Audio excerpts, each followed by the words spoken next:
And now in chapter 12 down, we have so many details to discuss actually. Although the chapter is very short, but it is very important because it gives us a viewpoint on, or gives us a comprehension, understanding on what has been going through the previous chapters, since chapter 1 actually, since the one thing needful, chapter 1, which talked about facts, the system of education, and so on. So the down chapter, or chapter 12, summarizes everything and gives us the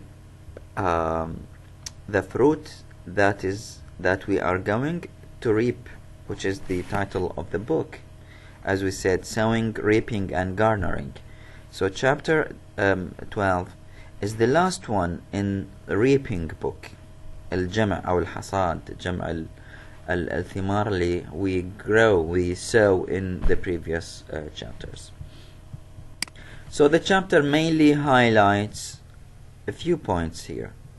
Louisa Gradgrind meeting. As you know, in the previous chapter, Louisa took the train and moved from her house with Bounderby and head forth to some other place that we do not know, but now it is proved that she is going to her father's house and she is going to meet him.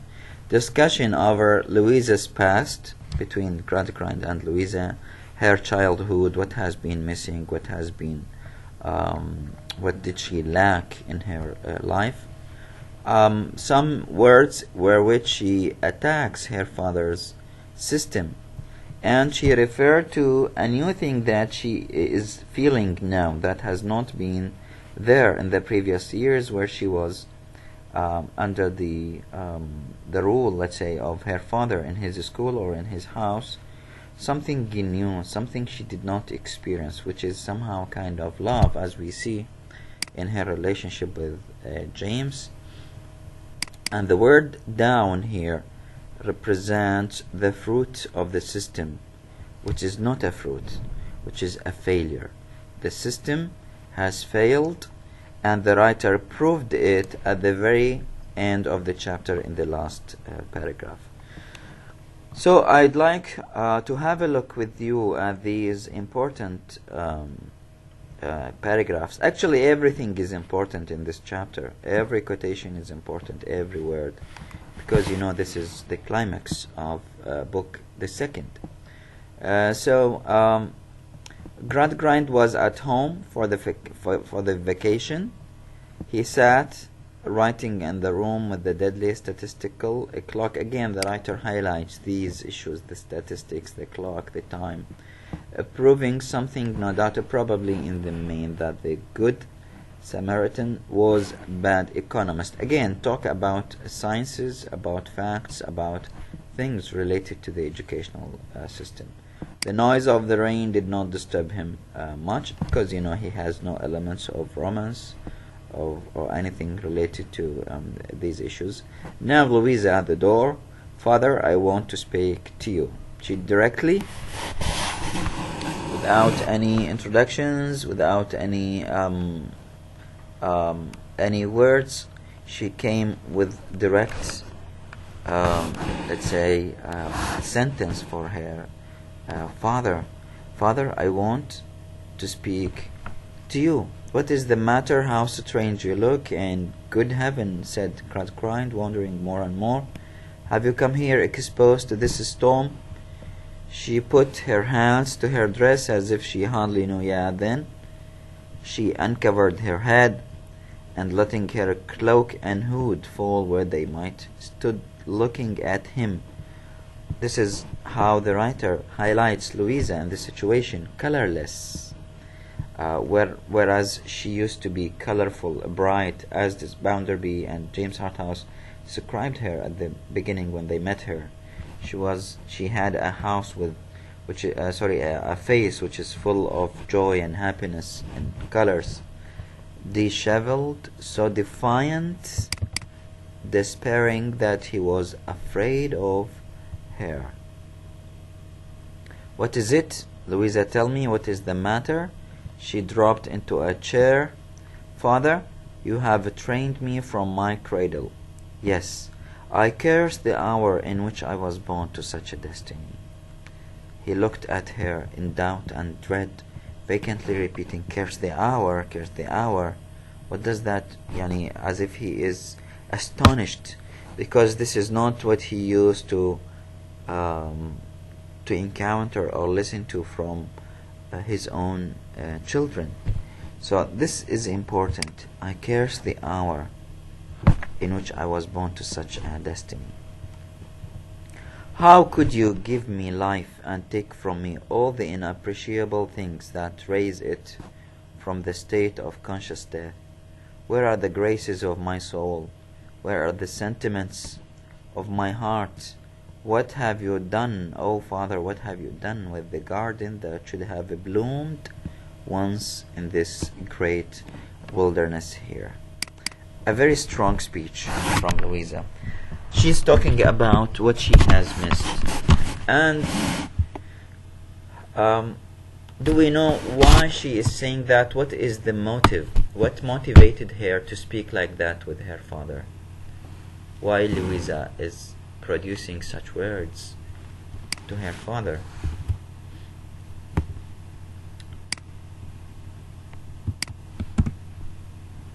Maybe the love that she found with James. Yeah, because she encountered something that she never experienced earlier. So that kind of motivation let her wonder and ask herself, well, what that kind life was, where I was, where did these things being hiding from me all this long time, why and why? So as you see, so many whys are present for Louisa, and this kind of speech is, of course, the effect of, or the influence of this speech is attributed to the educational system according to which Louisa was brought up. As you know, because of Mr. Gradgrind's philosophy, Louisa was deprived from any kinds of joys, experiences, love, sentiments, graces. So this is all an attack on the educational system and Gradgrind's philosophy. She struck herself with both her hands upon her bosom. If it had ever been here, its ashes alone would save me from the void in which my whole life sinks. I did not mean to say this, but Father, you remember the last time we conversed in this room? He had been, the last time, of course, when he talked to her about the marriage proposal. What has risen to my lips now would have risen to my lips then. الشيء اللي قلته هسه كان من الممكن أنه أقوله إلك في the time of the marriage proposal. If you had given me a moment's help, if you had been a good supporter, if you had not been in carrying your philosophy and applying it to me, I don't reproach you, Father. أنا مدى أوبخك. What you have never nurtured in me, you have never nurtured in yourself. So she is criticizing him for not having these things in his own character. If you had only done so long ago, or if you had only neglected me, what a much better and much happier creature I should have been this day. And in this place I remind you with Sissy, when her father was not able to provide her with her needs, he neglected her, he deserted her in order to have a better life. So Louisa is insinuating تلمح إلى the same strategy.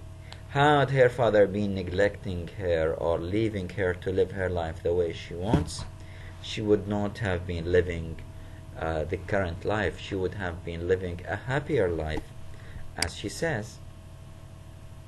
On hearing this, he bowed his head upon his hand and groaned aloud. Father, if you had known when we were last together here, what even I feared while I strove against it, as it has been my task from infancy to strive against every natural prompting that has arisen in my heart. So She's telling him that she had to curb any kind of feelings or sentiments in her heart in order to cope with the father's philosophy. If you had known that there lingered in my breast sensibilities, affections, weaknesses capable of being cherished into strength, defying all calculations ever made by man, and no more known to his arithmetic than his creator is, would you have given me to the husband whom I am now sure that I hate? Of course, this is important. Some of you has asked about this. Did she hate Bounderby? Now she stated that directly. Yes, she hates him. She hates him. He said, no, no, my poor child. Would you have doomed me at any time to the frost and the blind that have hardened and spoiled me? Would you have robbed me for no one's enrichment, only for the greater desolation of this world? So now she is asking him if she had a chance, if he did not interfere in her upbringing, if he did not impose or enforce his own education. Of course, her life could have been better without these terms or conditions.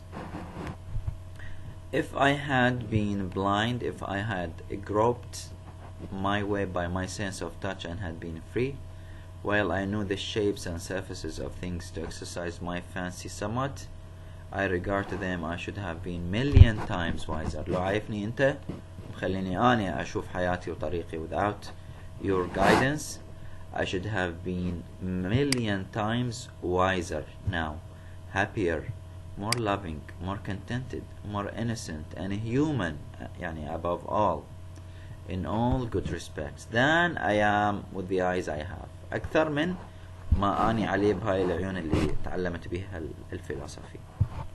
So all this is kind of attack, kind of reproachment, kind of offenses to be directed at the father's philosophy and his way of living. With hunger and thirst upon me, which have never been for a moment appeased, with an ardent impulse towards some region where rules and figures and definitions were not quite absolute, I have grown up battling every inch of my way بعطش وجوع للقضايا اللي تتعلق بالeducational system, rules وfigures ودefinitions. بهاي الأشياء في خضم هذا الموضوع I have grown up battling, يتعارك يخوض صراع مع every inch of my way.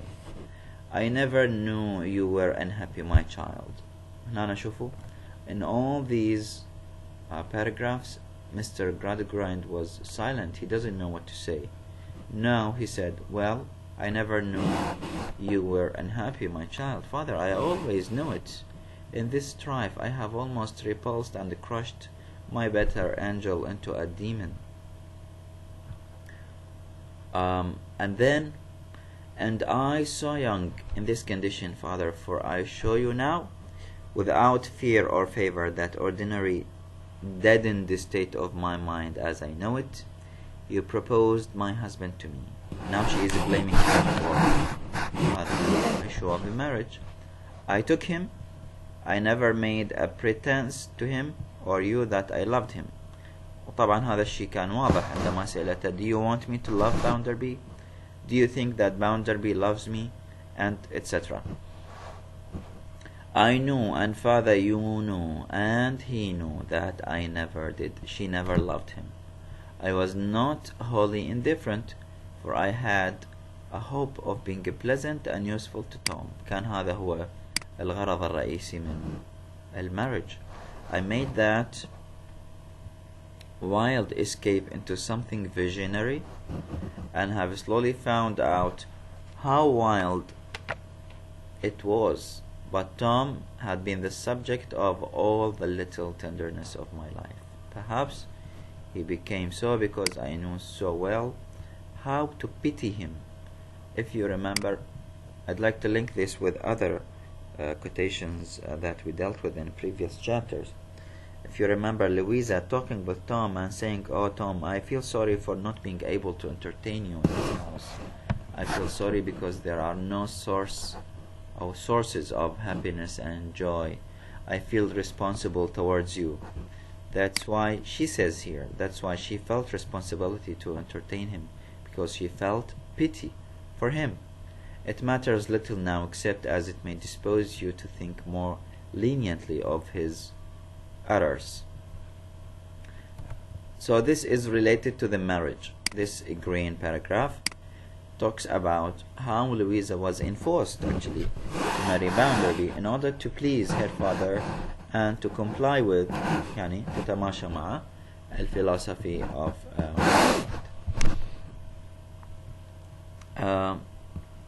when I was irrevocably married, there rose up into rebellion against the tie, the old strife. بعدين اتجدد هذا الصراع after her marriage, which has been made fiercer وأصبح أقسى من السابق by all those causes of disparity which arise out of our individual natures.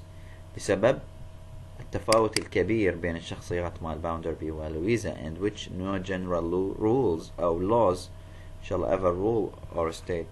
For me, were to strike his knife into the secrets of my soul.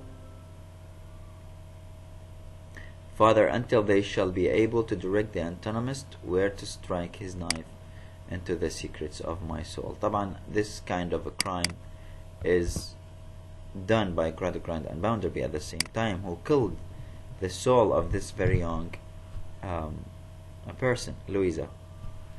I do not reproach you, Father. I make no complaint. I am here with another's object. طبعا هاي الأشياء اللي we discussed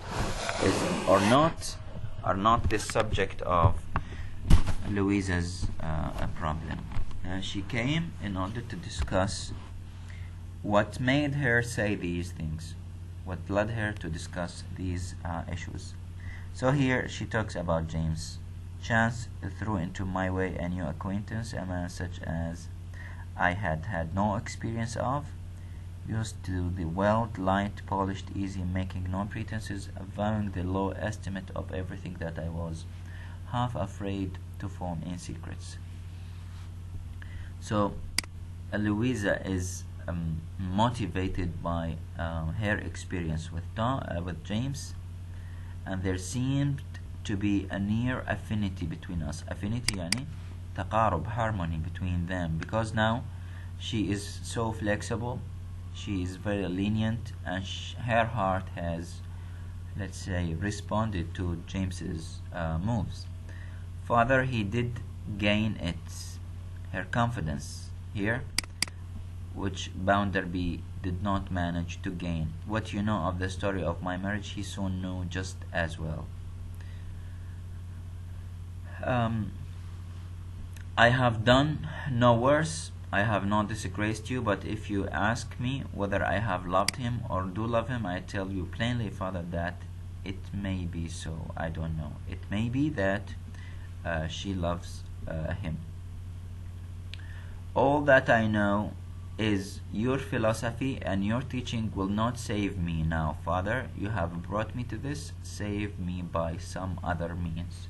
So now she is throwing the responsibility to Mr. Gradgrind for leading her into such a situation, and she says that his philosophy is the reason, which is supported by the writer's of course words, that he thinks that this system is wrong, this philosophy does not work and must be replaced with something more suitable.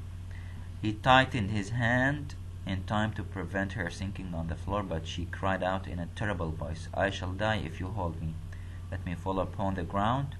And he laid her down there, and saw the pride of his heart and the triumph of his system lying on insensible heap, coma, خالية من المشاعر, at his feet. This is how the writer finishes or ends his chapter, the last one of book 2, chapter down.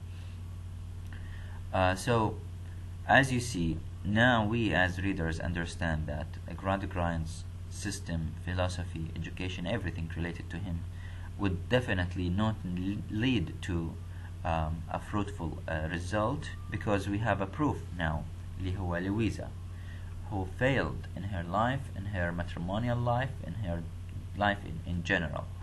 So the writer is telling us that this system is worthless and it needs to be fixed, because it is not doing any good to the public. These are the main points that the chapter covers in book 2. As you see, this is a